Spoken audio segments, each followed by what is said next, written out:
안녕하십니까. 제 이름은 박미숙입니다. 올해 71세예요. 오늘 이렇게 여러분께 제 이야기를 들려드리게 된 건 제 인생에서 가장 큰 변화가 찾아왔기 때문입니다. 혹시 지금 이 영상을 보시는 분들 중에서도 자식 때문에 마음 아프신 분들이 계실까요? 그렇다면 제 이야기가 조금이나마 위로가 되었으면 좋겠습니다. 이야기를 시작하기 전에 구독 버튼 꾹 눌러주시고 좋아요도 한번 눌러주세요. 그리고 알림 설정까지 해주시면 이런 진솔한 이야기들을 놓치지 않고 들으실 수 있어요. 여러분의 작은 관심 하나하나가 저에게는 세상에서 가장 큰 힘이 됩니다. 돌이켜보면 저는 평생을 딸 하나만 보고 살았습니다.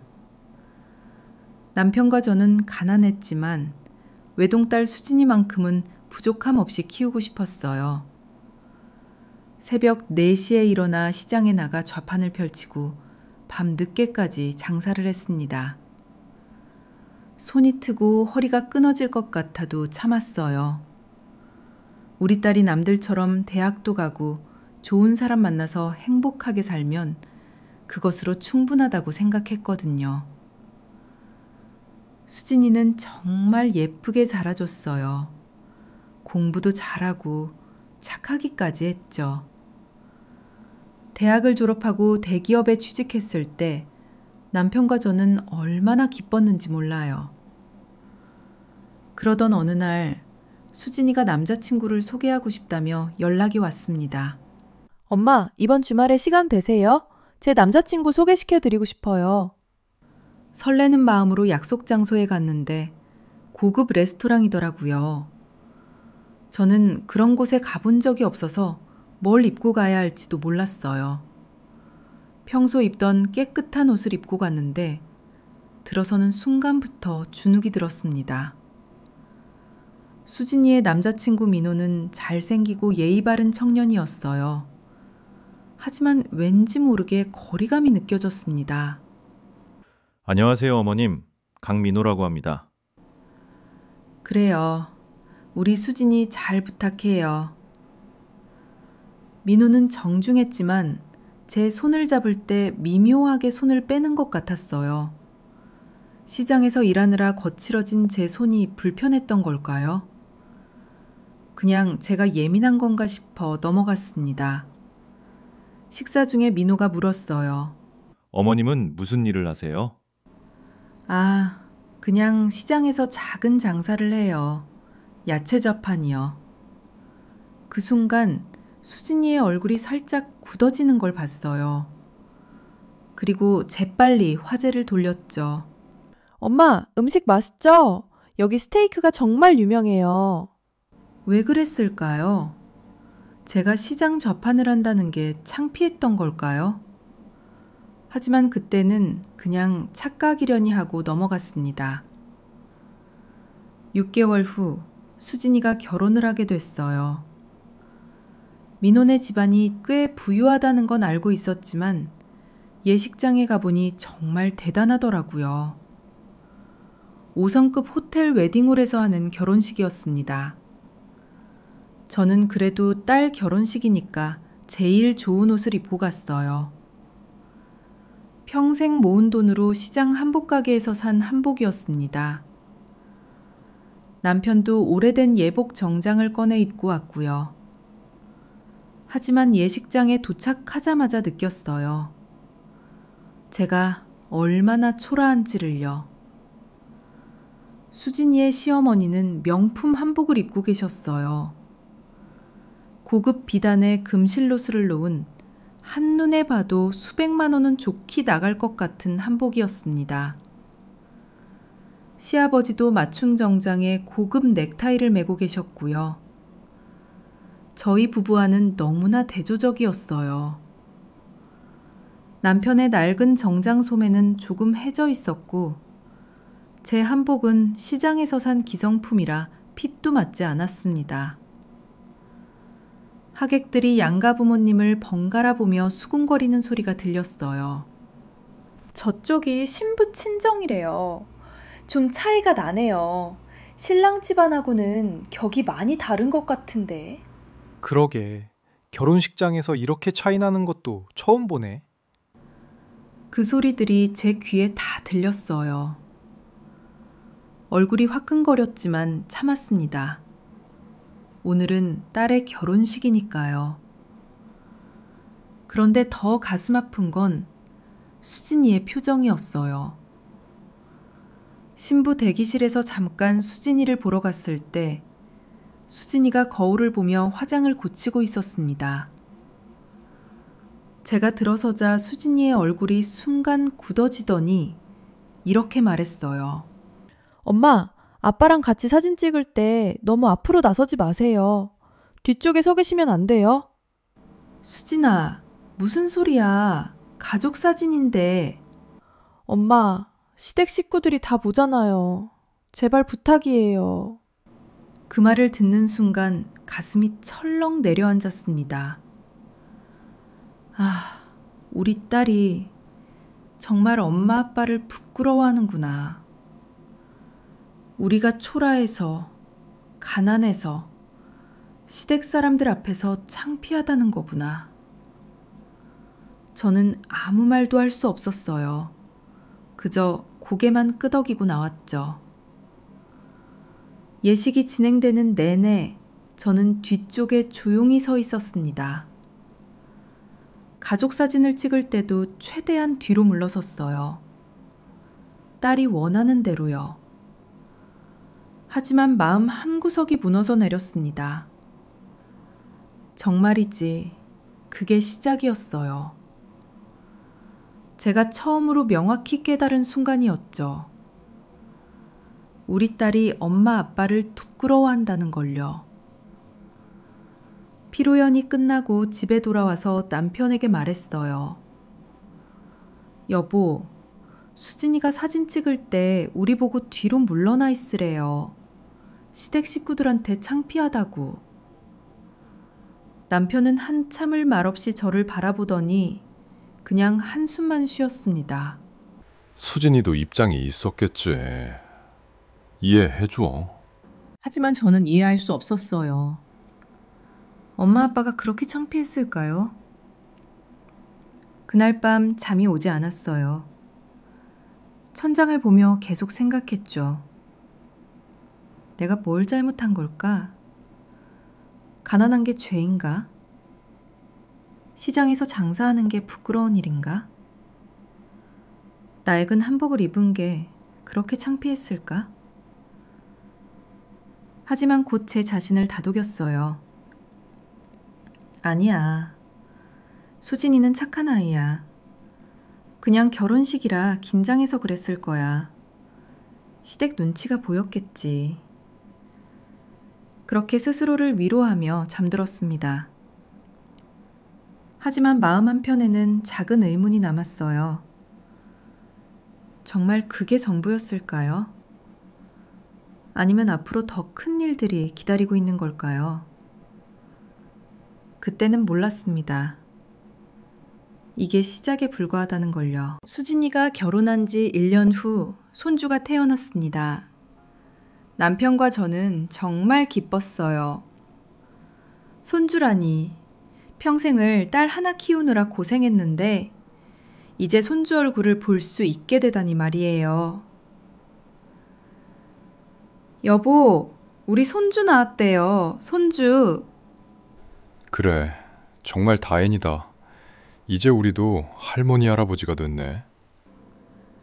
남편과 저는 손을 꼭 잡고 기뻐했습니다. 그동안 수진이가 결혼 후 연락이 뜸했지만 손주가 태어나면 다시 가까워질 수 있을 거라고 생각했어요. 산후조리원에 수진이를 보러 갔을 때 저는 정성껏 준비한 미역국과 반찬을 들고 갔습니다. 새벽부터 일어나 정성껏 끓인 미역국이었어요. 수진아, 엄마가 미역국 끓여왔어. 이것 좀 먹어. 아, 엄마, 여기 산후조리원에서 식사 다 나와요. 그냥 가져가세요. 그래도 엄마가 끓인 거니까. 엄마, 진짜 괜찮아요. 시어머니도 한약 보내주시고 그러셨는데 엄마 것까지 먹으면 너무 많아요. 딸의 말투가 예전과 달랐어요. 뭔가 피곤한 듯, 귀찮은 듯한 느낌이었습니다. 그때 시어머니가 들어오셨어요. 고급 브랜드 쇼핑백을 여러 개 들고 오셨더라고요. 수진아, 이거 백화점에서 산 아기 옷이야. 요즘 유명한 브랜드래.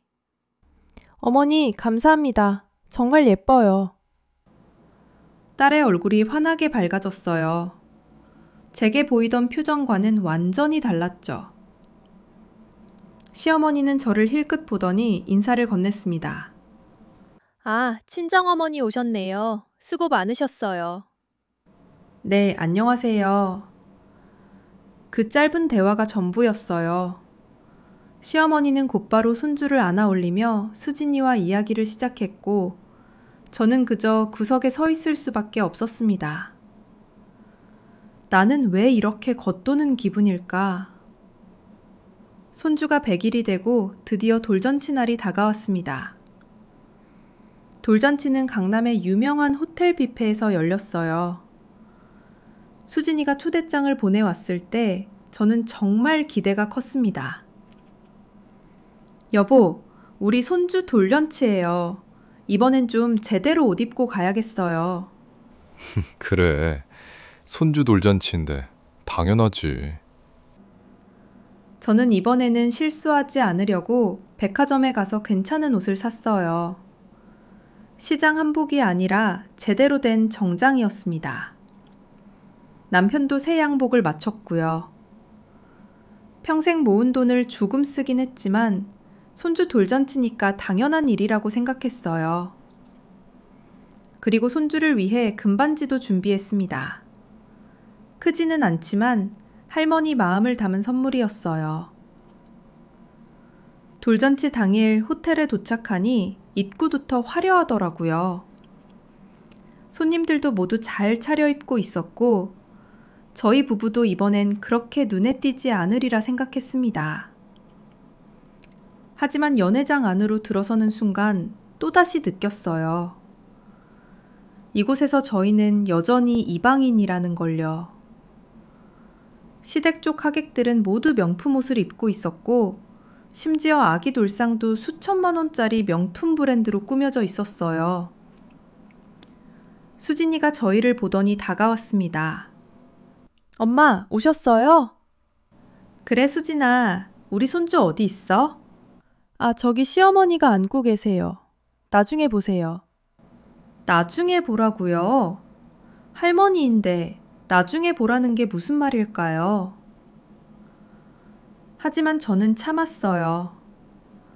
오늘은 손주 돌잔치니까, 기분 좋은 날이니까요. 식사 시간이 되고 뷔페 음식을 가져오는데 시댁 친척분들이 저희를 보며 수군거리는 소리가 들렸어요. 저분들이 신부 친정부모님이래요. 아, 그래요? 결혼식 때 봤던 분들인가? 그때도 좀 그랬잖아요. 시댁하고는 차이가 좀 나던데. 쉿, 조용히 해요. 들리겠어요. 이미 다 들렸어요. 접시를 들고 있던 제 손이 떨렸습니다. 남편도 제 옆에서 굳은 표정으로 서 있었고요. 그때 사회자가 마이크를 잡고 소개를 시작했어요. 오늘 이 자리에 함께해 주신 양가 부모님께 감사 인사를 드리겠습니다. 먼저 신랑 부모님이신 강 회장님과 사모님께서 축사를 해주시겠습니다. 시아버지가 단상에 올라가 멋진 축사를 했어요. 목소리도 크고 말도 유창했습니다. 하객들이 박수를 쳤고요. 그럼 이어서 신부 부모님께서도 한 말씀 부탁드립니다. 제 차례가 왔어요. 여보, 우리도 가야 해요. 그래. 저희 부부는 떨리는 마음으로 단상에 올라갔습니다. 마이크를 잡는 손이 떨렸어요. 저희 왜 손주 돌잔치에 와 와주셔서 감사합니다. 건강하게 자라줘서 정말 고맙고 말이 제대로 나오지 않았어요. 평생 장사만 하며 살았지 이런 자리에서 말해본 적이 없었거든요. 하객들 사이에서 웃음소리가 들렸습니다. 비웃는 듯한 웃음이었어요. 단상에서 내려오는데 수진이의 표정을 봤어요. 얼굴이 새빨개져서 고개를 숙이고 있었습니다. 아, 우리 딸이 정말 창피해야 하는구나. 그 순간이 제일 가슴 아팠어요. 돌잔치가 끝날 무렵 저는 수진이에게 준비한 금반지를 건넸습니다. 수진아, 이거 손주한테 줘. 할머니가 준비한 거야. 엄마, 이게 뭐예요? 금반지야. 크지는 않지만 할머니 마음이니까. 수진이가 상자를 열어보더니 잠깐 표정이 굳어졌어요. 엄마, 시어머니가 이미 금 돌반지 세트를 주셨어요. 훨씬 큰 걸로. 그래도 할머니 마음이니까. 엄마, 솔직히 이런 거 받으면 저도 부담스러워요. 그냥 가져가세요. 그 말을 듣는 순간 가슴이 무너졌어요. 할머니가 손주에게 주는 선물이 부담스럽다고요? 수진아, 그게 무슨 말이야? 엄마, 제발 이해해 주세요. 시댁에서 이미 너무 많이 주셨는데 친정에서 이런 거 받으면 시어머니가 뭐라 하실까봐 그래요. 그때 시어머니가 옆에서 말했어요. 아이고, 친정어머니 마음이 그러신데 받아야지. 고마운 일이네. 겉으로는 웃으며 말했지만 그 눈빛은 달랐어요. 마치 보잘것없는 선물이라고 말하는 것 같았습니다. 수진이는 어쩔 수 없이 받긴 했지만 그 표정에서 저는 알 수 있었어요. 우리 딸이 정말 이 선물을 원하지 않는다는 걸요. 돌잔치가 끝나고 집으로 돌아오는 길 남편과 저는 말이 없었습니다. 택시 안에서 남편이 작은 목소리로 말했어요. 여보, 우리가 수진이한테 짐이 된 것 같아. 그런 것 같아요. 결혼식 때부터 느꼈지만 오늘 확실히 알았어. 우리 딸이 우리를 부끄러워한다는 걸. 남편의 목소리가 떨렸어요. 저도 눈물이 날 것 같았지만 참았습니다. 집에 도착해서도 잠이 오지 않았어요. 침대에 누워 천장을 바라보며 생각했습니다. 우리가 뭘 잘못한 걸까? 평생 딸을 위해 살았는데 이제는 짐이 됐는? 그날 밤 처음으로 이런 생각이 들었어요. 이대로는 안 되겠다. 뭔가 달라져야 한다. 하지만 어떻게 달라져야 할까요? 가난한 부모가 자식에게 짐이 되지 않으려면 대체 어떻게 해야 하는 걸까요? 그 답을 찾기까지 저는 아직 더 많은 아픔을 겪어야 했습니다. 돌잔치 이후로 수진이의 연락이 뜸해졌습니다. 예전에는 일주일에 한 번씩은 전화가 왔는데 이제는 한 달에 한 번 있을까 말까 했어요. 제가 먼저 전화를 걸면 이렇게 대답하곤 했습니다. 엄마, 지금 바빠요. 아기 재우는 중이에요. 엄마, 지금 외출 중이라 나중에 다시 전화 드릴게요. 엄마, 시어머니랑 약속이 있어서요. 다음에 연락 드릴게요. 하지만 다음은 오지 않았어요. 제가 다시 전화하기 전까지는 수진이에게서 먼저 연락이 오는 일이 없었습니다. 어느 날은 손주 얼굴이 보고 싶어서 영상통화를 걸었어요. 수진아, 우리 손주 얼굴 좀 보자. 영상통화 할 수 있어? 엄마, 지금 애가 자고 있어요. 그리고 솔직히 영상통화 자주 하면 애가 휴대폰 보는 습관 생길까봐 걱정돼요. 그래도 할머니가 보고 싶은데. 엄마, 나중에요. 지금은 안 돼요. 전화가 끊겼어요. 저는 한참을 휴대폰을 들고 서 있었습니다. 손주를 보고 싶다는 게 그렇게 큰 욕심인가요? 할머니가 손주 얼굴 보는 게 그렇게 안 될 일인가요? 그러던 어느 날 우연히 수진이의 SNS를 보게 됐어요. 며칠 전에 올린 사진이었는데 손주와 함께 시어머니가 찍은 사진이었습니다. 사랑하는 시어머니와 우리 아기, 오늘도 행복한 하루. 댓글도 수십 개 달려 있었어요. 시어머니랑 사이 좋아 보여서 부러워요. 며느리가 혀프네요.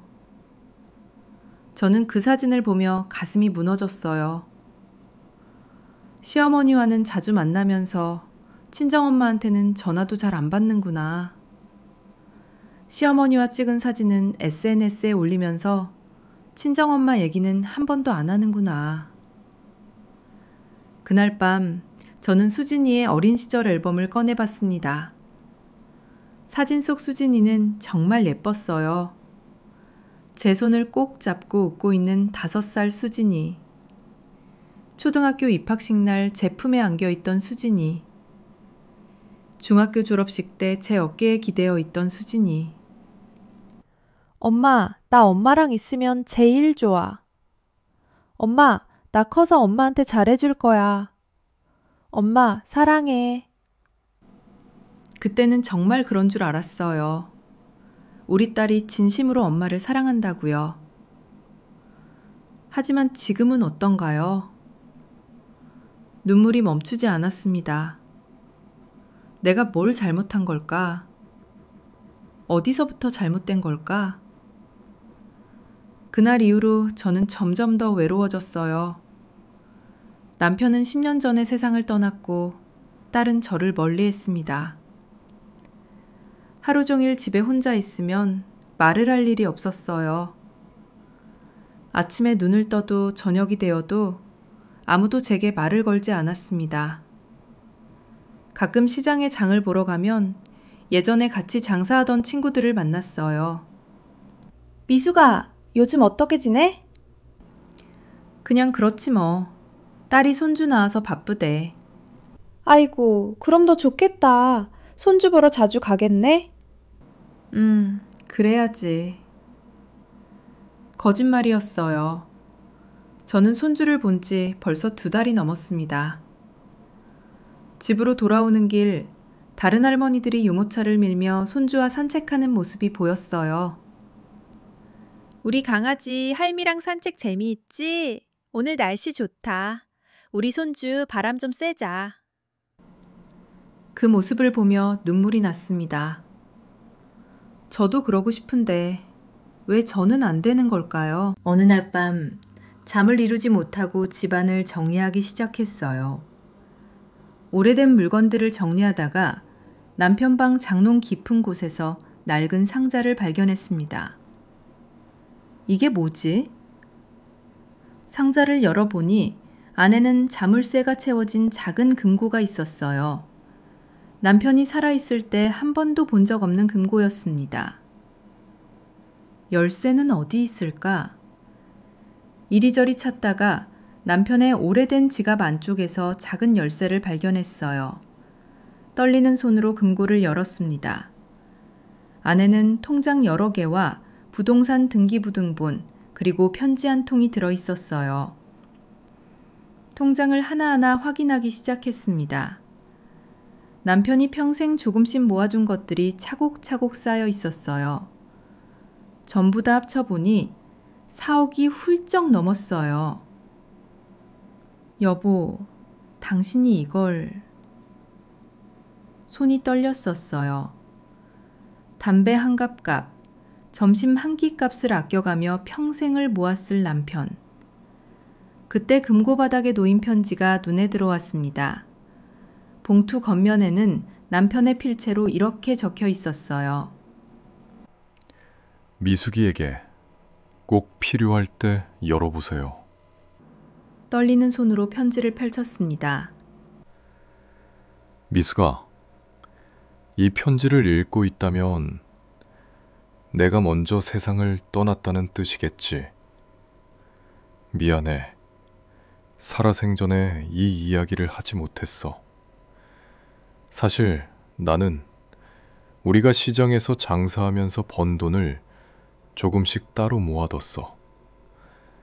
당신은 수진이 학비며 생활비며 쓰느라 정신없었지만 나는 틈틈이 조금씩 통장에 넣어뒀지. 30년을 그렇게 모으니까 제법 됐더라고. 낡은 상가 건물도 하나 사뒀는데 지금은 제법 값어치가 있을 거야. 왜 당신한테 말하지 않았냐고? 당신이 알면 다 수진이한테 줄 것 같아서야. 수진이 결혼할 때도 신혼집 마련할 때도 당신은 우리가 가진 거 다 주려고 했잖아. 미숙아, 나는 수진이가 어릴 때부터 지켜봤어. 그 아이가 착하긴 하지만 어딘가 우리를 부끄러워하는 게 느껴졌거든. 중학교 때부터 이미 그랬어. 그래도 당신은 그걸 보려하지 않았지.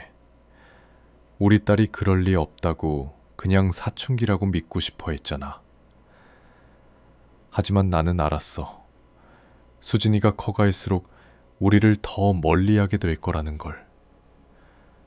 그래서 결심했어. 수진이한테는 필요한 만큼만 주고 나머지는 당신이 쓸 수 있게 남겨두기로. 이 돈이면 당신이 편하게 살 수 있을 거야. 제주도에 작은 집이라도 사서 여유롭게 지낼 수 있을 거고. 미숙아, 평생 나만 보고 수진만 보고 살았잖아. 한 번도 자기 자신을 위해 산 적이 없었어. 이제는 당신을 위해 살아. 수진이한테 기대지 말고 당신이 하고 싶은 거 하면서 살아. 자식이라고 해서 꼭 부모를 사랑하는 건 아니더라. 때로는 부모도 자식으로부터 독립해야 해. 이 돈으로 당신이 행복해졌으면 좋겠어. 평생 고생만 하고 산 당신이 이제는 좀 편하게 살았으면 좋겠어. 미안해. 그리고 고마웠어. 당신을 사랑한 철수가. 편지를 다 읽고 나니 눈물이 쏟아졌습니다. 남편이 이미 다 알고 있었구나. 수진이가 우리를 부끄러워한다는 걸요. 그리고 제가 혼자 남았을 때를 대비해서 평생을 아껴가며 이렇게 준비해뒀던 거구나. 여보, 당신이 얼마나 고생하며 이걸 모았을까. 나는 아무것도 몰랐어요. 금고 앞에 앉아 한참을 울었습니다. 남편이 얼마나 저를 사랑했는지, 얼마나 저를 걱정했는지 느껴졌거든요. 그리고 동시에 깨달았어요. 남편의 말이 맞았다는 걸요. 수진이는 정말 저희를 부끄러워했고 이제는 저를 멀리하고 있었습니다. 그날 밤 저는 많은 생각을 했어요. 이제 어떻게 해야 할까? 이대로 계속 딸의 눈치를 보며 손주 얼굴 한번 보기 위해 애원하며 살아야 할까? 아니면 남편의 말대로 이제는 제 인생을 살아야 할까? 침대에 누워 천장을 보며 생각했습니다. 71년을 살면서 나를 위해 산 적이 한 번이라도 있었나? 없었어요. 단 한 번도요. 항상 남편을 위해서, 딸을 위해서였죠. 이제는 나를 위해 살아도 될까? 그 생각이 드는 순간 무언가가 제 가슴 속에서 꿈틀거렸습니다. 용기였을까요? 아니면 희망이었을까요? 남편이 남긴 이 재산이면 저도 새로운 삶을 시작할 수 있을 것 같았어요. 제주도에 작은 펜션을 열고 상가에서 나오는 월세로 생활하면 충분할 것 같았습니다. 더 이상 딸의 눈치를 보지 않아도 되고 창피한 엄마로 살지 않아도 되는 인생. 당당하게 제가 원하는 대로 사는 인생 말이에요. 제주도에 가서 바다를 보며 아침을 맞이하고 작은 펜션을 운영하며 손님들을 맞이하는 삶. 그렇게 살면 행복할 수 있을 것 같았어요. 여보, 당신이 평생 아껴서 모아준 이 돈으로 나는 이제 새롭게 살아볼게요. 고마워요. 정말 고마워요. 그날 밤 저는 처음으로 오랜만에 깊은 잠에 빠져들었습니다. 내일부터는 뭔가 달라질 것 같은 기분이었어요. 하지만 그 전에 한 가지 확인하고 싶은 게 있었습니다. 수진이가 정말 제 마음을 알고 있는지, 아니면 그저 바빠서 연락을 못하는 건지. 그 답을 확인하고 나서 결정하려고 했어요. 제가 앞으로 어떻게 살아야 할지를요. 남편의 편지를 발견한 다음 날, 저는 오랜만에 시장에 나갔어요. 장을 보러 간 게 아니라 그냥 사람들이 보고 싶었습니다. 혼자 집에만 있으니 답답했거든요. 시장 입구 쪽 순댓국집 앞을 지나가는데 누군가 제 이름을 불렀어요. 미수가! 박미수! 돌아보니 옛날에 같이 시장에서 장사하던 친구 정숙이었습니다. 정숙아! 어머, 얼마만이야? 그러게, 한두 년 됐나? 어떻게 지냈어? 정숙이는 저보다 2살 어린 69세였는데 예전보다 훨씬 밝아 보였어요. 옷차림도 화사하고 표정도 환했습니다. 정숙아, 얼굴이 왜 이렇게 좋아? 무슨 좋은 일 있어? 미수가, 잠깐 커피 한 잔 할래? 할 얘기가 있어. 근처 카페에 앉아 정숙이의 이야기를 들었습니다. 나도 너처럼 아들한테 진짜 많이 상처받았어. 며느리는 또 얼마나 심했는지 몰라. 정숙이, 너도? 평생 아들 뒷바라지하느라 내 인생 다 바쳤는데 정작 아들은 나를 짐으로만 보더라고. 정숙이의 눈빛이 잠깐 흔들렸어요. 작년에 아들네 집에서 같이 살았는데 며느리가 얼굴 한 번 안 마주치려고 하더라. 손주들도 할머니라고 안 부르고 그냥 투명인간처럼 살았어. 어머, 그래서 나왔지. 아들한테 엄마도 이제 내 인생 살고 싶다고 했어. 처음에는 막 말렸는데 내가 끝까지 우기니까 결국 내보내더라고. 정숙이가 씁쓸하게 웃었어요. 돈은 어떻게 해? 지금은 원룸에서 혼자 사는데 그게 훨씬 좋아. 아무도 눈치 안 보고 내가 하고 싶은 대로 살 수 있잖아. 돈은 어떻게 해? 국민연금이랑 기초연금으로 근근히 살지 뭐. 넉넉하진 않지만 아들네 눈치 보며 사는 것보단 100배 나아. 정숙이의 얼굴에는 후회보다 자유가 느껴졌어요. 미수가, 너도 수진이한테 뭔가 있지? 얼굴 보니까 알겠어. 그 말에 저도 모르게 눈물이 났습니다. 그럴 줄 알았어. 요즘 자식들 다 그래. 부모는 부모인데 자기들 체면 챙기느라 부모는 뒷전이야. 정숙아, 나도 힘들어. 수진이가 나를 부끄러워해. 손주도 잘 못 보게 하고. 그럴 줄 알았어. 요즘 자식들 다 그래. 부모는 부모인데 자기들 체면 챙기느라 부모는 뒷전이야. 정숙이가 제 손을 꼭 잡았어요. 미수가, 우리 세대는 평생 자식 위해 살다가 짐이 됐어. 이제는 우리가 우리를 위해 살아야 해. 그 말이 제 가슴에 깊이 박혔습니다. 정수기와 이야기를 나누다 보니 마음이 조금 편해졌어요.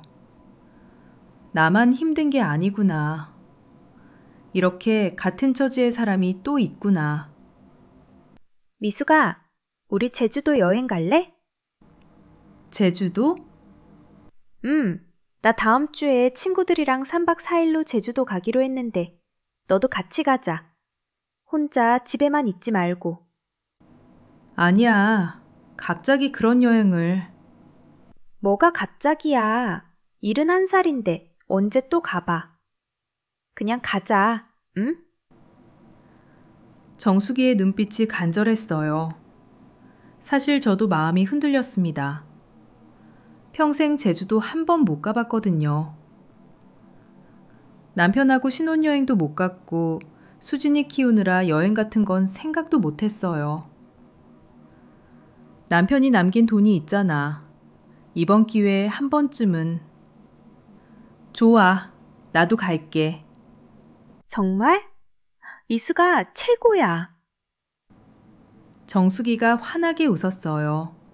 저도 오랜만에 활짝 웃었습니다. 집에 돌아와 제주도 여행을 준비하기 시작했어요.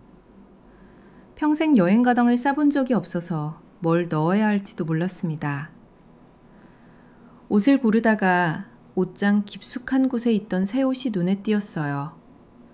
5년 전에 남편이 사준 옷이었는데 아까워서 한 번도 못 입었던 옷이었습니다.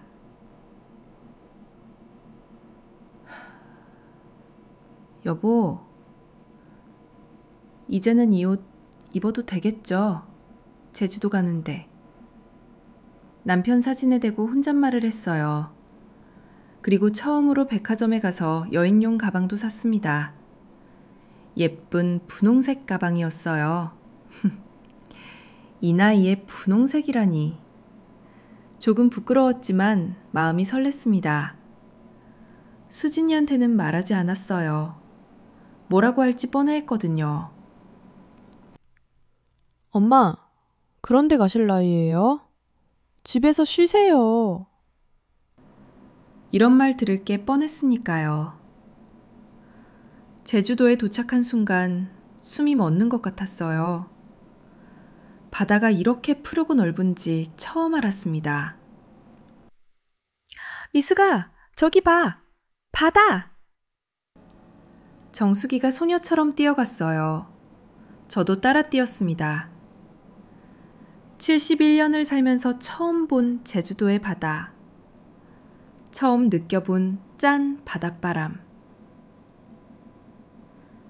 정수가, 여기 너무 좋다.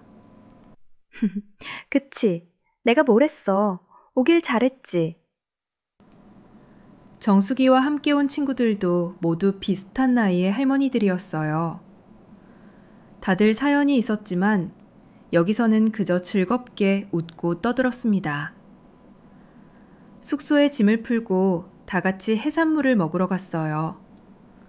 신선한 회와 전복죽.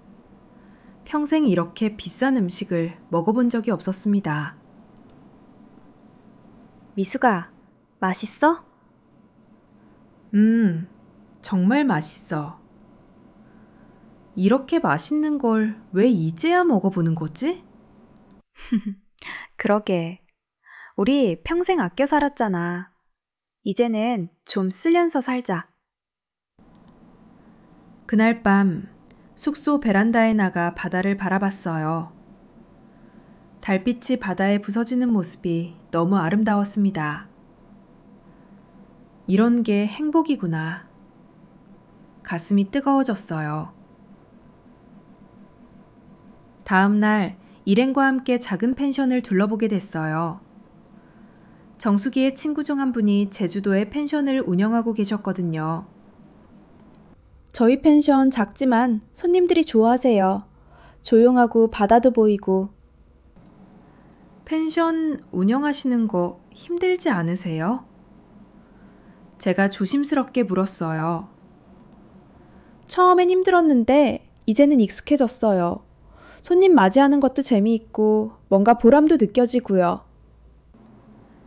그 펜션 주인 할머니의 얼굴이 너무 평화로워 보였어요.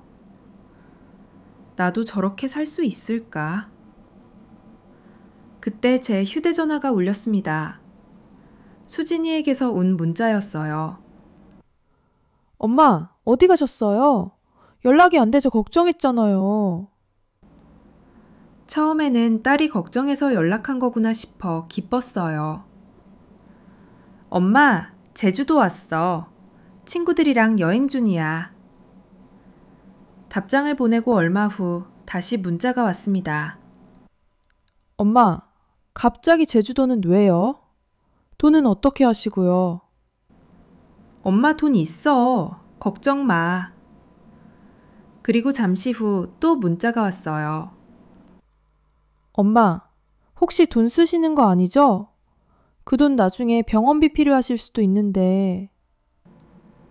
그 순간 기분이 싸늘하게 식었습니다. 딸이 걱정한 건 제가 아니었어요. 돈이었습니다. 제가 돈을 쓸까봐 걱정한 거였어요. 수진아, 엄마 돈 엄마가 쓰는 거야. 걱정 마. 답장을 보내고 휴대폰을 껐어요. 더 이상 보고 싶지 않았습니다. 정수기가 제 표정을 보더니 물었어요. 미숙아, 무슨 일 있어? 수진이가 내가 돈 쓸까봐 걱정하네. 뭐? 엄마가 돈 쓰는 게 뭐가 문제야? 정수기가 화를 냈어요. 미숙아, 그래서 내가 그랬잖아. 자식들은 결국 돈만 보더라고. 우리가 아프거나 힘들어하는 건 관심도 없어. 정수가, 나 너무 화가 나. 당연히 화나야지. 미숙아, 이제 정신 차려. 수진이는 너를 엄마로 안 보고 재산으로 보고 있어. 그 말이 너무 아팠지만 사실이었어요. 수진이는 제 걱정이 아니라 돈 걱정을 한 거였으니까요. 그날 밤 저는 결심했습니다. 이제 정말 내 인생을 살아야겠다. 더 이상 수진이 눈치 보지 않고 제주도 바다를 바라보며 남편에게 말했어요. 여보, 나 여기서 새로 시작할래요. 당신이 남긴 돈으로 작은 펜션을 운영하면서 살고 싶어요. 바닷바람이 제 얼굴을 스쳤습니다. 마치 남편이 그래, 그렇게 해 라고 말하는 것 같았어요. 하지만 제 결심을 수진이가 그냥 둘까요? 아마도 더 큰 갈등이 기다리고 있을 것 같았습니다. 제주도에서 돌아온 지 사흘 후 수진이가 찾아왔습니다. 혼자가 아니었어요. 사위 민호도 함께였습니다. 엄마, 저희 왔어요. 어? 수진아, 민호도 왔네. 무슨 일이야? 엄마, 잠깐 앉아서 얘기 좀 해요. 수진이의 표정이 심상치 않았어요. 뭔가 따지려는 듯한 느낌이었습니다. 거실에 앉자마자 수진이가 입을 열었어요. 엄마, 제주도 여행 다녀오셨다면서요? 친구들이랑 다녀왔어. 처음 가봤는데 정말 좋더라. 엄마, 그 돈은 어디서 나온 거예요? 역시 그거였어요. 수진이가 궁금한 건 제 여행이 아니라 돈이었습니다. 수진아, 그게 너한테 중요한 거니? 당연히 중요하죠. 엄마 아빠 돌아가시고 나서 엄마가 가진 게 얼마나 되는지 저도 알아야 하잖아요. 왜 네가 알아야 해? 엄마, 전 외동딸이에요. 나중에 엄마 재산은 제가 받을 건데 당연히 알아야죠. 그 말을 듣는 순간 가슴이 철렁 내려앉았습니다. 나중에 내 재산을 받을 거라고? 제가 아직 살아있는데 벌써 제 재산을 계산하고 있었던 거예요. 사위 민호가 조심스럽게 말했어요. 어머니, 저희가 여쭤보는 건 어머니를 위해서예요. 혹시 누가 어머니를 속여서 돈을 빼앗을 수도 있잖아요.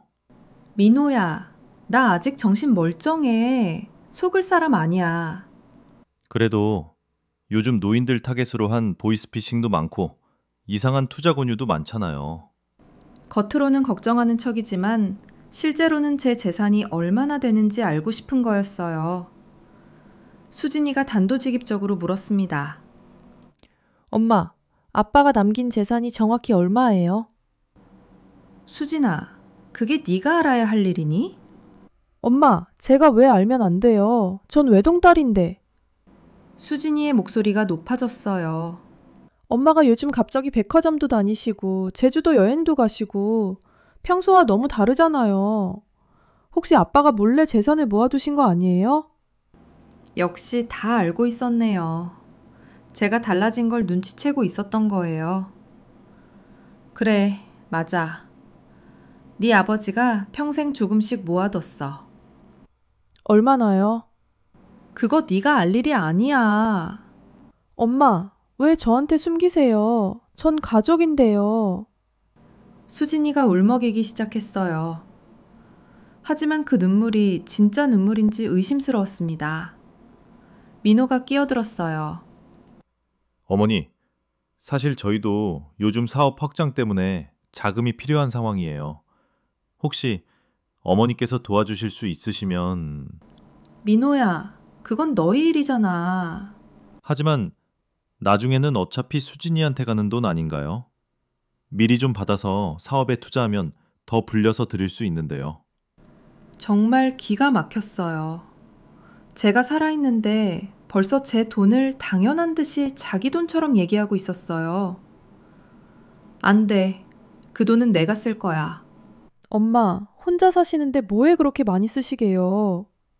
수진이가 따졌어요. 나도 내 인생이 있어. 하고 싶은 것도 있고. 엄마 나이에 무슨 하고 싶은 게 있어요. 집에서 편하게 쉬시면 되잖아요. 그 말을 듣는 순간 정말 화가 났습니다. 수진아, 나도 사람이야. 71살이라고 해서 꿈이 없는 게 아니야. 엄마, 현실적으로 생각하세요. 엄마 나이에 새로운 뭘 하시겠다는 거예요? 나는 제주도에 가서 살 거야. 작은 펜션을 운영하면서. 그 말이 나오자마자 수진이와 민호의 얼굴이 굳어졌습니다. 엄마, 지금 무슨 말씀하시는 거예요? 나 제주도로 이사 갈 거야. 거기서 새로운 삶을 시작할 거고. 미쳤어요? 엄마가 무슨 펜션을 운영해요? 수진이가 소리쳤어요. 수진아, 그렇게 말하는 거 아니야.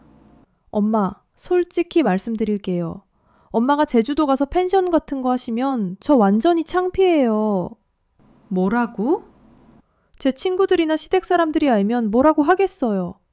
네 엄마가 제주도 가서 펜션 한다며 하면서 비웃을 거 아니에요. 수진이의 말에 가슴이 무너졌어요. 수진아, 엄마가 뭘 하든 네가 창피할 일이 아니야. 엄마는 모르세요. 제가 얼마나 힘들게 이 자리까지 올라왔는데요. 친정이 가난하다는 거, 엄마 아빠가 시장 장사했다는 거, 다 숨기면서 살았어요. 그 순간 모든 게 명확해졌습니다. 수진이는 평생 저희를 부끄러워하며 살았던 거예요. 수진아, 네가 우리를 그렇게 부끄러워했어? 엄마, 저도 어쩔 수 없었어요. 친구들이 다 부잣집 애들인데 저만 친정이 가난하니까. 그래서 네 결혼식 때 우리 보고 뒤로 물러서 있으라고 했던 거구나. 엄마, 그건... 그래서 시어머니한테만 잘하고 우리한테는 연락도 안 하고 손주도 못 보게 한 거구나. 수진이가 말을 못하고 고개를 숙였어요. 민호가 대신 말했습니다. 어머니, 수진이도 입장이 있었어요. 저희 집안이 워낙 보수적이라서. 민호야, 그만해. 이제 다 알겠어. 저는 천천히 일어났습니다. 수진아, 민호야, 이제 돌아가. 엄마는 할 말이 없어. 엄마, 그래도 재산이 얼마나 되는지는 알려주세요. 제가 알 권리가 있잖아요. 수진이가 따라오며 말했어요. 수진아, 네가 알 필요 없어. 그 돈은 엄마 돈이야. 네 돈이 아니라고. 엄마! 나가줘. 지금 당장! 수진이와 민호가 나간 후 저는 주저앉았습니다. 다리에 힘이 풀려서 서 있을 수가 없었어요. 평생을 숨기면서 살았다고? 친정이 가난한 게 창피했다고? 가슴이 너무 아팠어요. 저는 딸을 위해서라면 뭐든 했어요. 새벽부터 밤 늦게까지 일하고 손이 터지도록 장사하고 허리가 끊어져도 참았습니다. 그런데 딸은 그런 저를 평생 부끄러워하며 살았던 거예요. 눈물이 멈추지 않았습니다. 그때 휴대전화가 울렸어요. 정숙이었습니다. 미수가, 나야. 괜찮아? 정숙아, 나 정말 힘들어. 무슨 일이야? 내가 지금 갈게. 30분 후 정숙이가 달려왔어요. 제 이야기를 듣고 정숙이가 화를 냈습니다. 미쳤네, 진짜. 수진이가 어떻게 그런 말을 해? 정숙아, 내가 뭘 잘못한 걸까? 미수가, 너 잘못한 거 하나도 없어. 수진이가 잘못한 거야. 정숙이가 제 손을 꼭 잡았어요. 미수가, 이제 정말 결정해야 해. 이대로 수진이 눈치 보면서 살 거야? 아니면 네 인생 살 거야? 나 이제 내 인생 살고 싶어. 그럼 됐어. 제주도 가자. 거기서 새로 시작하자. 그날 밤 저는 제주도 부동산을 알아보기 시작했어요. 작은 펜션을 운영할 만한 집들을 검색하면서 마음이 조금씩 안정됐습니다. 그래, 이제는 나를 위해 살아야 해. 남편의 편지가 생각났어요. 수진이한테 기대지 말고 당신이 하고 싶은 거 하면서 살아. 남편의 말이 맞았어요. 다음날 아침 수진이에게서 문자가 왔습니다. 엄마, 어제는 제가 너무 흥분해서 그랬어요. 미안해요. 그래도 재산 관련해서는 꼭 얘기 나눠야 해요. 여전히 재산 얘기였어요. 저는 답장하지 않았습니다. 대신 제주도 부동산 중개인에게 전화를 걸었어요. 여보세요. 제주도에 작은 펜션 운영할 만한 집 알아보고 있는데요. 새로운 시작을 위한 첫걸음이었습니다.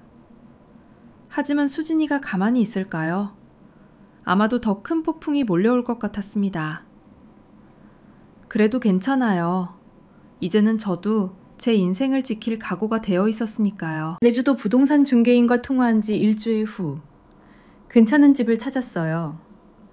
바다가 보이는 작은 2층 주택이었는데 1층은 주인이 살고 2층을 펜션으로 운영할 수 있는 구조였습니다. 가격도 적당했어요. 남편이 남긴 돈으로 충분히 살 수 있는 금액이었죠. 미수가, 사진 봤어? 진짜 예쁘다. 정숙이가 옆에서 함께 보며 좋아했어요. 그치? 나도 여기가 마음에 들어. 그럼 계약해. 빨리. 그래야겠지? 저는 중개인에게 전화를 걸어 계약 날짜를 잡았습니다. 다음 주 화요일에 제주도로 내려가서 계약하기로 했어요. 드디어 새로운 시작이었습니다. 짐을 정리하기 시작했어요. 평생 모은 살림살이를 정리하는 건 쉽지 않았지만 그래도 마음은 가벼웠습니다. 이제 정말 시작하는구나. 그런데 그날 저녁 초인종이 울렸어요. 문을 여는 순간 깜짝 놀랐습니다. 수진이, 민호, 그리고 시어머니, 시아버지까지 다 같이 와 있었어요. 사부인, 안녕하세요. 시어머니가 먼저 인사했어요. 하지만 그 표정이 심상치 않았습니다. 아, 네. 무슨 일이세요? 잠깐 들어가서 얘기 좀 할 수 있을까요? 어쩔 수 없이 거실로 안내했어요. 네 사람이 소파에 앉자 집안이 갑자기 좁게 느껴졌습니다. 수진이가 입을 열었어요. 엄마, 제주도 집 알아보신다면서요? 그래, 다음 주에 계약하러 가. 엄마, 그거 안 돼요. 왜 안 돼? 엄마 나이에 혼자 제주도 가서 사시면 어떡해요? 아프시면 어쩌고요? 수진아, 나 아직 건강해. 그리고 제주도에도 병원 있어. 그때 시어머니가 끼어들었어요. 사부인, 사실 저희가 오늘 온 이유는 따로 있어요. 무슨 말씀이세요? 시어머니가 조심스럽게 말했습니다. 수진이한테 들었는데 어머니께서 갑자기 제주도로 이사가서 펜션을 하신다고요? 네, 맞습니다. 솔직히 말씀드리면 그게 좀 걱정이 되어서요. 혹시 어머니께서 요즘 정신적으로 힘드신 건 아닌가 해서요. 뭐라고요? 정신적으로 힘들다고요?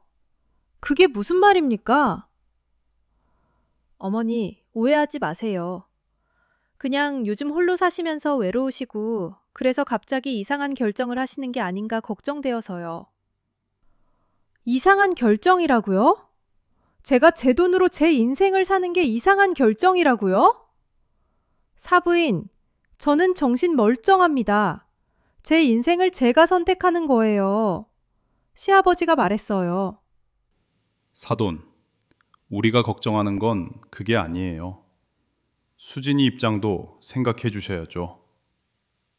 수진이 입장이요? 수진이는 우리 집안의 며느리예요.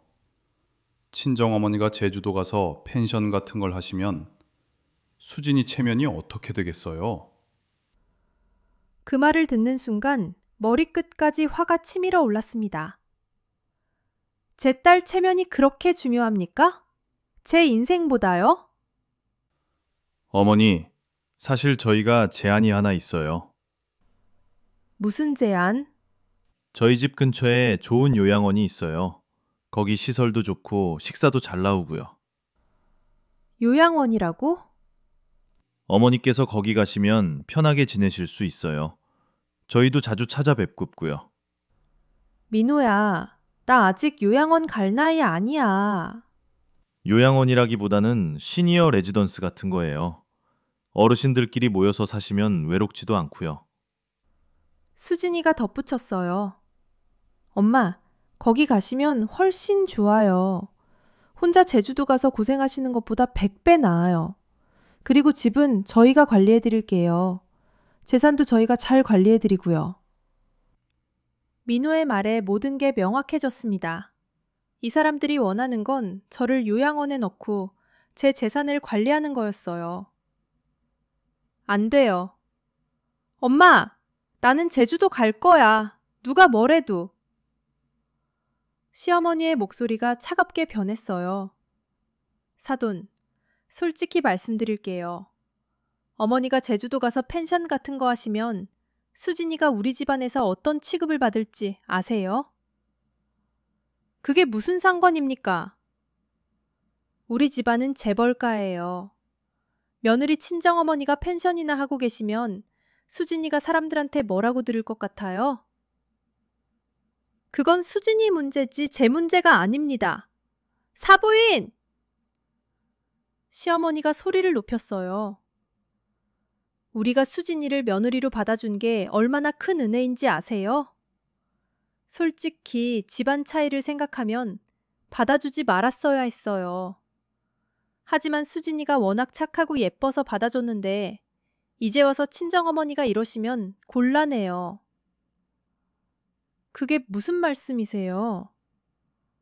떨리는 목소리로 물었어요.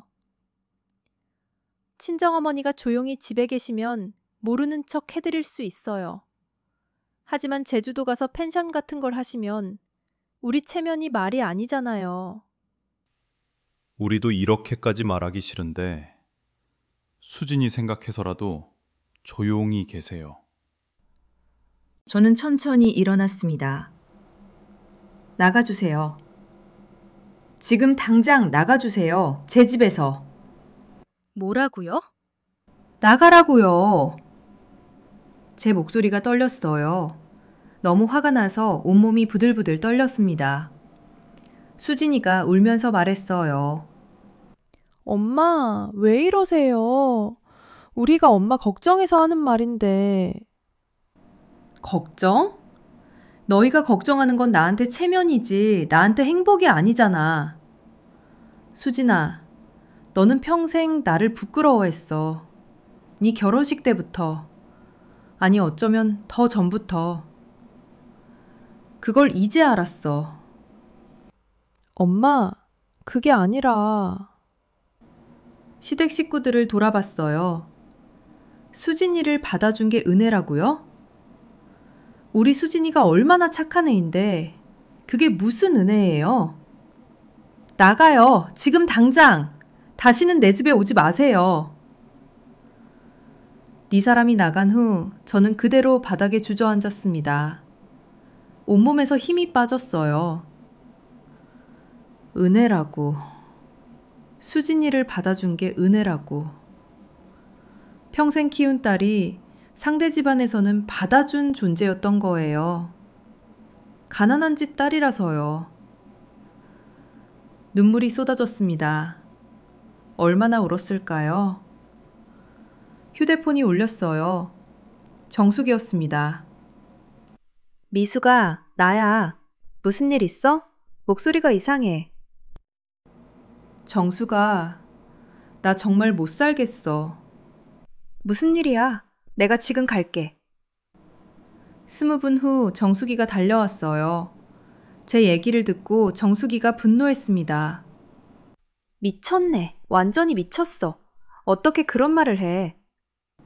정수가, 나 정말 힘들어. 내가 뭘 잘못한 걸까?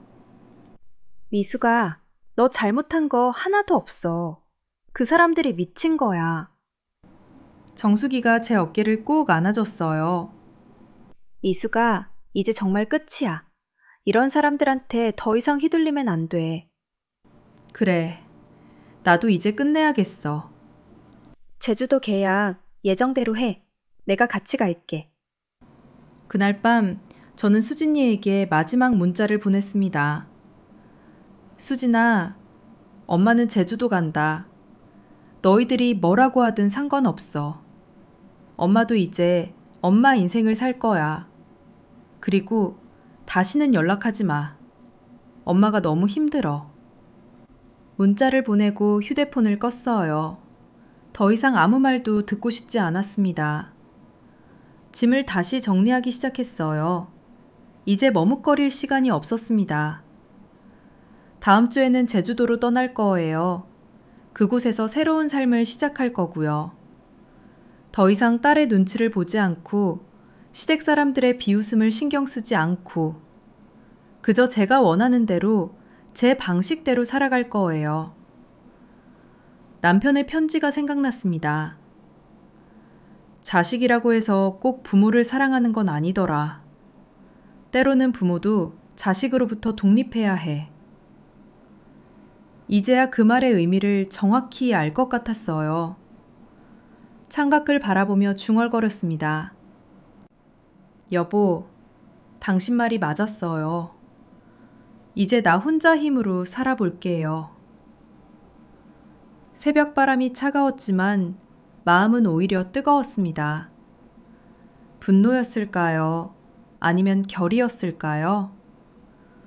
아마도 둘 다였을 거예요. 제주도로 떠나는 날 아침이었습니다. 짐은 이미 며칠 전에 택배로 보냈고 오늘은 정수기와 함께 비행기를 타고 내려가기로 했어요. 새벽 5시에 일어나 마지막으로 집안을 둘러봤습니다. 40년을 살았던 이 집. 수진이가 태어나고 자란 이 집. 남편과 함께 웃고 울었던 이 집을 떠나는 거예요.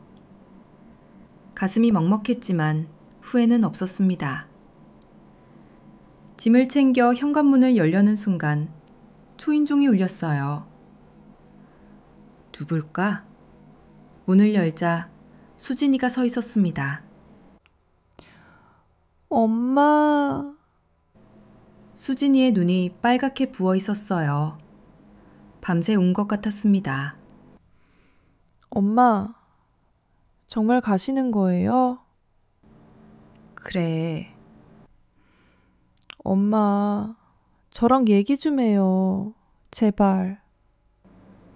거실에 마주 앉았습니다. 어색한 침묵이 흘렀어요. 수진이가 먼저 입을 열었습니다. 엄마, 저 정말 잘못했어요. 수진이의 눈에서 눈물이 흘러내렸어요. 엄마, 저는 정말 엄마를 사랑해요. 진심이에요. 근데 제가 너무 겁이 났어요. 시댁 사람들한테 무시당할까봐, 친구들한테 놀림받을까봐. 수진아, 그만해. 근데 제가 너무 겁이 났어요. 시댁 사람들한테 무시당할까봐, 친구들한테 놀림받을까봐. 수진이가 흐느끼기 시작했어요. 중학교 때부터였어요. 친구들이 다 부잣집 애들이었는데 저만 친정이 가난했어요. 친구들이 부모님 직업 물어볼 때마다 거짓말했어요. 엄마 아빠가 시장에서 장사한다는 거 너무 부끄러웠어요. 미안해요, 엄마. 정말 미안해요. 수진이가 바닥에 엎드려 울었습니다. 하지만 저는 일어섰어요. 수진아, 일어나. 엄마, 일어나라고 했어. 수진이가 고개를 들었어요. 저는 천천히 말하기 시작했습니다. 엄마는 네가 5살 때부터 알았어. 네가 엄마 아빠를 부끄러워한다는 걸. 유치원 학예회 때 엄마한테 다른 엄마들처럼 예쁜 옷 입고 오면 안 돼? 라고 했을 때 그때 엄마가 얼마나 마음 아팠는지 알아? 수진이가 고개를 숙였어요. 초등학교 입학식 때 엄마가 김밥 싸줬더니 편의점 김밥이 더 맛있어 라고 했을 때 엄마, 그건 중학교 때 친구들한테 엄마 직업을 물어보면 그냥 집에 계셔 라고 거짓말했을 때 고등학교 때 참관 수업에 오지 말라고 했을 때 대학교 졸업식 때 뒤에 서 있으라고 했을 때 엄마, 미안해요. 눈물이 흘러내렸지만 저는 계속 말했어요. 그리고 네 결혼식 때 사진 찍을 때 뒤로 물러서 있으라고 했을 때 그때 엄마 마음이 어땠을 것 같아?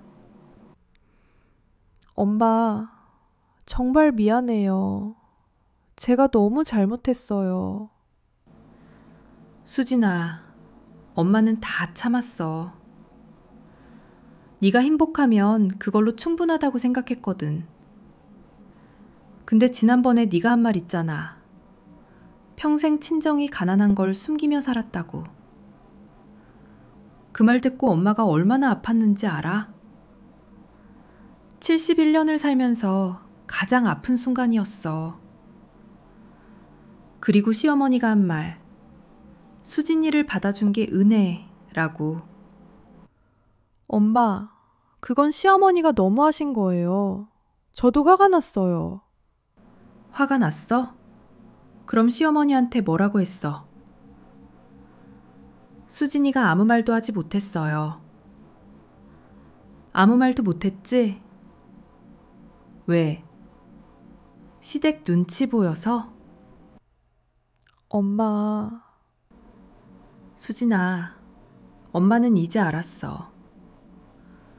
네가 선택한 건 엄마가 아니라 시댁이었다는 걸. 엄마, 아니에요. 저 엄마 사랑해요. 정말이에요. 수진아, 사랑은 말로만 하는 게 아니야. 행동으로 보여주는 거지. 엄마, 그럼 제가 어떻게 하면 돼요? 제가 뭘 해야 엄마가 용서해 주세요? 저는 수진이를 똑바로 바라봤습니다. 수진아, 엄마는 너를 용서했어. 진작에. 근데 그게 중요한 게 아니야. 이제는 엄마도 엄마 인생을 살고 싶어. 엄마, 그럼 저는요? 저는 어떻게 해요?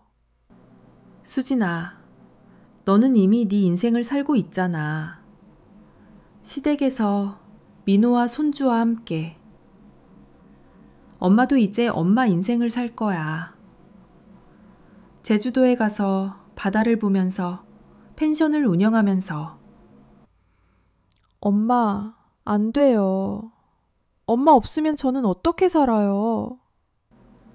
그 말에 저는 씁쓸하게 웃었습니다. 수진아, 지난 2년 동안 너 엄마 없이도 잘 살았잖아. 한 달에 한 번 전화할까 말까 하면서도 잘 살았어. 엄마가 필요한 게 아니라 엄마 재산이 필요한 거 아니야? 엄마, 저는 수진아, 엄마는 제주도에서 새로 시작할 거야. 더 이상 누구 눈치도 안 보고 창피한 엄마로도 안 살고. 엄마, 정말 죄송해요. 제가 너무 잘못했어요. 저는 수진이의 머리를 쓰다듬었습니다. 수진아, 엄마는 너를 사랑해. 지금도 사랑하고 앞으로도 사랑할 거야. 근데 사랑한다고 해서 꼭 같이 살아야 하는 건 아니야. 때로는 떨어져 사는 게 서로를 위한 거지. 엄마, 그럼 저는 다시는 엄마 못 봐요?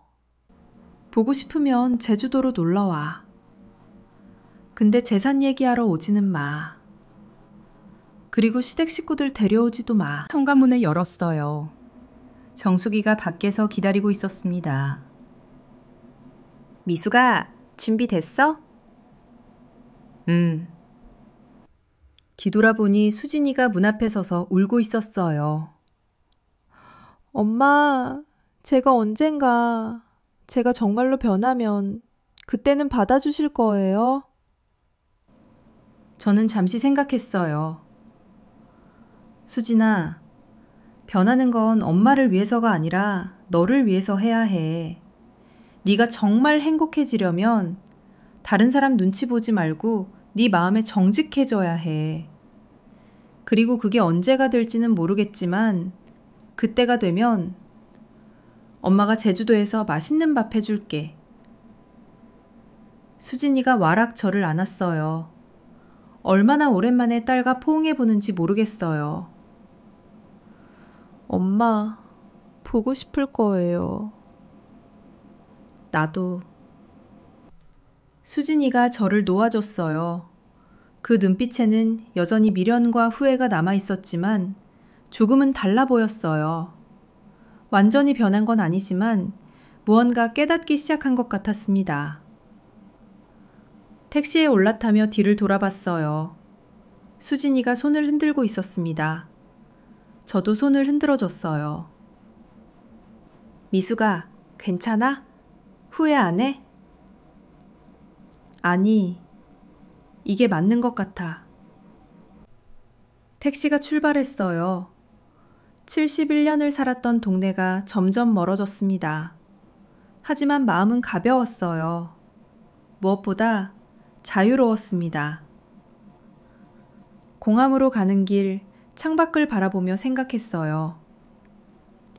여보, 나 드디어 출발해요. 당신이 원했던 대로 내 인생을 살아보려고요. 새로운 시작이 기다리고 있었습니다. 제주도 그 푸른 바다가, 새로운 사람들이, 그리고 나를 위한 삶이. 이제야 비로소 저는 박미숙이라는 한 사람으로 살아갈 수 있을 것 같았습니다. 누구의 엄마도 아니고 누구의 아내도 아니고 그저 저 자신으로 말이에요. 제주도에 온 지 6개월이 지났습니다. 매일 아침 눈을 뜨면 창문 너머로 푸른 바다가 보여요. 파도 소리에 잠에서 깨어나는 일상이 아직도 신기합니다. 오늘도 새벽 6시에 일어나 펜션 청소를 시작했어요. 작은 펜션이지만 손님들이 종종 찾아오십니다. 대부분 가족 단위 여행객들이에요. 사장님, 아침 식사 정말 맛있었어요. 고맙습니다. 또 오세요. 손님들이 떠나갈 때 웃으며 인사하는 모습을 보면 저도 덩달아 기분이 좋아집니다. 이런 게 보람이구나 하고 느껴요. 누군가를 위해 사는 게 아니라 제가 하고 싶어서 하는 일. 그 차이가 이렇게 크다는 걸 이제야 알았습니다. 오후에는 정수기가 찾아왔어요. 정수기도 제주도에 정착해서 저와 비슷한 시기에 작은 게스트하우스를 시작했거든요. 미수가, 오늘 손님 많았어? 3팀 있었어. 너는? 나도 비슷해. 요즘 성수기라 그런가 봐. 정수기와 마당에 앉아 차를 마시며 바다를 바라봤어요. 미수가, 후회 안 해? 서울 떠난 거? 아니, 전혀. 정말? 여기 와서 처음으로 내가 살아있다는 느낌이 들어. 정수기가 웃었어요. 나도 그래. 아들한테 짐 취급받던 때보다 지금이 100배 나아. 수진이는 연락 자주 해? 한 달에 3-4번? 예전보다 훨씬 자주 하긴 해. 많이 변했어? 글쎄, 완전히 변했다고는 못하겠어. 근데 조금씩은 달라지는 것 같아. 사실 수진이는 제가 제주도 온 후로 꾸준히 연락을 했어요. 하지만 실제로 오지는 않았어요. 1달, 2달이 지나도요. 그러다가 3개월쯤 됐을 수진이가 혼자 제주도에 왔습니다. 민호도 손주도 시댁 식구들도 없이 정말 혼자였어요. 엄마, 수진아, 어서 와. 수진이는 짐을 내려놓고 바다를 바라봤어요. 엄마, 여기 정말 예쁘네요. 그치? 매일 이런 걸 보면서 살아. 부러워요. 수진이의 목소리가 조금 쓸쓸하게 들렸어요. 저녁을 함께 먹으면서 수진이가 이야기를 시작했어요. 엄마, 저는 아직도 완벽하게 변하지는 못했어요. 솔직히 말하면 시댁 사람들 눈치도 여전히 보고 친구들한테도 아직 엄마 얘기 제대로 못해요. 근데요, 예전처럼은 아니에요. 이제는 제가 왜 그랬는지 알 것 같아요. 제가 너무 겁이 많았던 거예요. 남들 시선이 너무 무서웠어요. 수진이의 눈에 눈물이 맺혔어요. 엄마가 떠나시고 나서 제가 얼마나 외로웠는지 몰라요. 손주 봐달라고 할 사람도 없고 힘들 때 하소연할 사람도 없고. 저는 아무 말도 하지 않았어요. 엄마, 저 이제 알았어요. 엄마가 얼마나 소중한 사람인지, 제가 얼마나 엄마한테 의지하고 살았는지. 하지만 저는 씁쓸하게 웃었습니다. 수진아, 그건 아직도 엄마를 엄마로 보는 게 아니라 필요한 존재로 보는 거야. 엄마가 손주 봐주고 하소연 들어주고 그래서 필요한 거잖아. 엄마, 그게 아니라. 수진아, 괜찮아. 엄마는 이제 그것도 이해해. 자식한테 부모는 그런 존재일 수도 있어. 근데 말이야, 수진아. 엄마도 이제는 그런 역할만 하고 싶지 않아. 엄마도 엄마 인생이 있거든. 그래서 네가 엄마 필요할 때만 찾지 말고 진짜 엄마가 보고 싶을 때, 엄마랑 시간 보내고 싶을 때 연락해. 그날 밤 수진이는 펜션 객실에서 묵었어요. 다음 날 아침 수진이가 떠나기 전에 말했습니다. 수진아, 너 자신을 잃지 마. 네가 행복해야 주변 사람들도 행복해. 수진이가 고개를 끄덕였어요. 그날 오후 저는 마당에 앉아 바다를 바라봤어요. 71년을 살면서 처음으로 제 인생을 사는 기분이었습니다. 물론 아쉬움도 있어요. 좀 더 일찍 이렇게 살 수 있었으면 어땠을까. 수진이가 진짜로 변했으면 좋겠는데. 남편이 살아있어서 함께 이걸 봤으면 얼마나 좋았을까. 하지만 그래도 괜찮아요. 지금이라도 이렇게 살 수 있게 됐으니까요. 남편 사진을 꺼내봤어요. 제주도 올 때 가져온 사진이었습니다. 여보, 나 잘 살고 있어요. 당신이 원하던 대로 내 인생을 살고 있어요. 바닷바람이 제 얼굴을 스쳤습니다. 파도 소리도 들렸어요. 여보, 고마워요.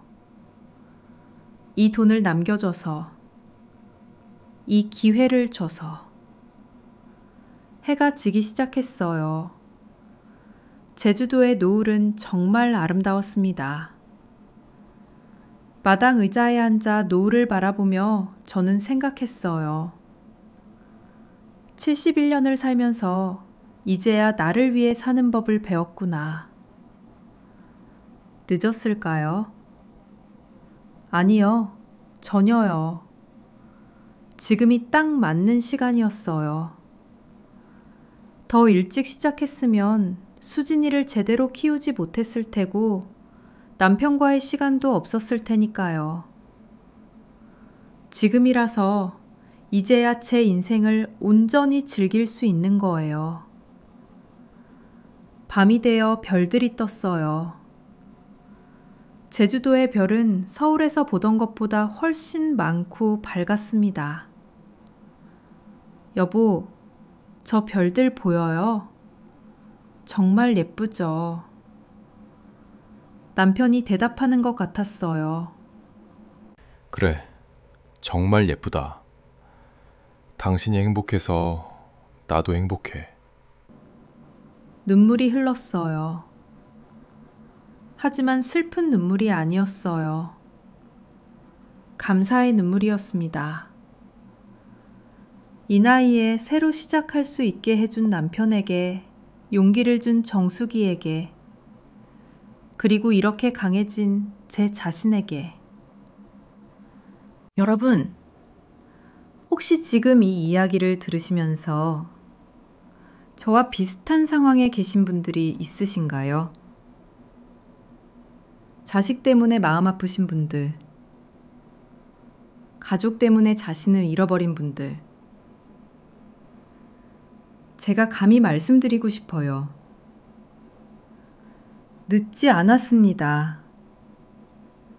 지금이라도 당신을 위한 삶을 시작하세요. 자식이 뭐라고 하든, 주변에서 뭐라고 하든, 당신에게도 행복할 권리가 있습니다. 저는 71살에 시작했어요. 여러분은 저보다 더 일찍 시작할 수 있을 거예요. 용기 내세요. 당신의 인생은 당신 것입니다. 지금까지 시청해주셔서 감사합니다. 여러분의 작은 관심 하나하나가 저에게 큰 힘이 됩니다. 구독과 좋아요, 알림 설정으로 응원해주세요. 그리고 댓글로 여러분의 이야기도 들려주세요. 우리 모두 함께 응원하며 살아갈 수 있으면 좋겠습니다. 여러분 모두 건강하시고 행복하세요. 감사합니다.